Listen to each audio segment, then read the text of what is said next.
Year 1860, Washington, D.C. Lincoln's ghost still walks the White House. The White House is grand by day, its halls bright with chandeliers and footsteps of staff.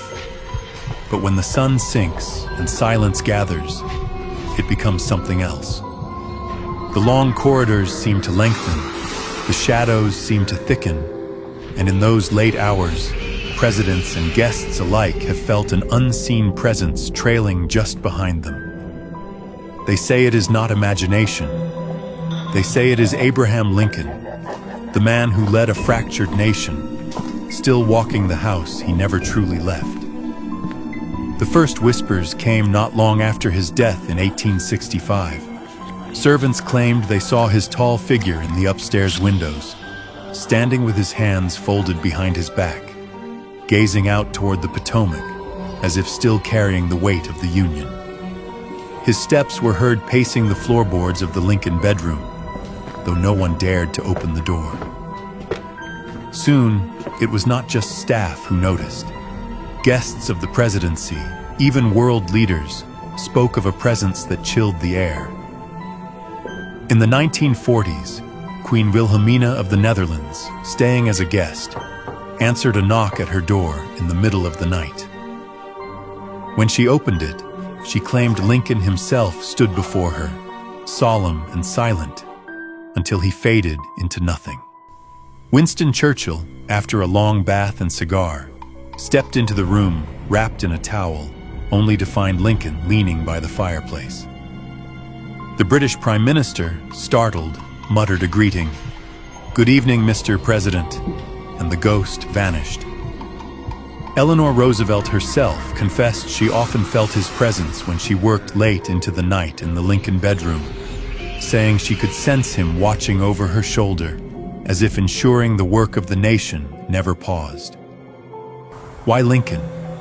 Why his ghost, and not another president's? Some say it is because he never finished what he began.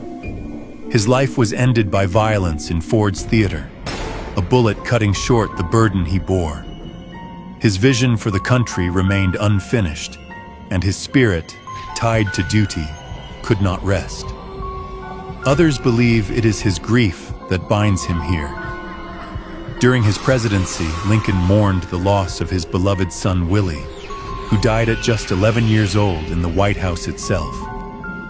Friends wrote of Lincoln visiting Willie's coffin night after night, even believing the boy's spirit still lingered. Perhaps father and son are both caught within those walls, their love stronger than death. The twist lies in how the sightings align with moments of crisis. Lincoln's ghost, people say, walks the halls when America trembles.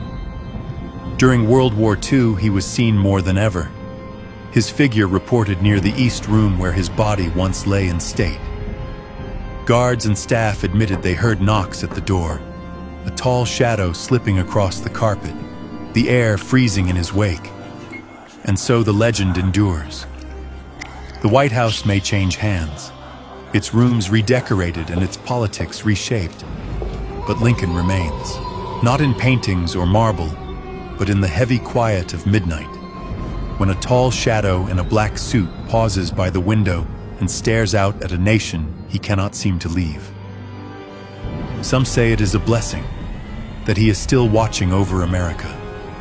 Others whisper it is a curse, that even in death he finds no rest, bound forever to a home that is not just for the living. If you ever walk those halls alone at night, listen carefully. The creak of a floorboard, the brush of cold air at your shoulder. It may not be emptiness at all. It may be the 16th president, still pacing, still watching, still waiting.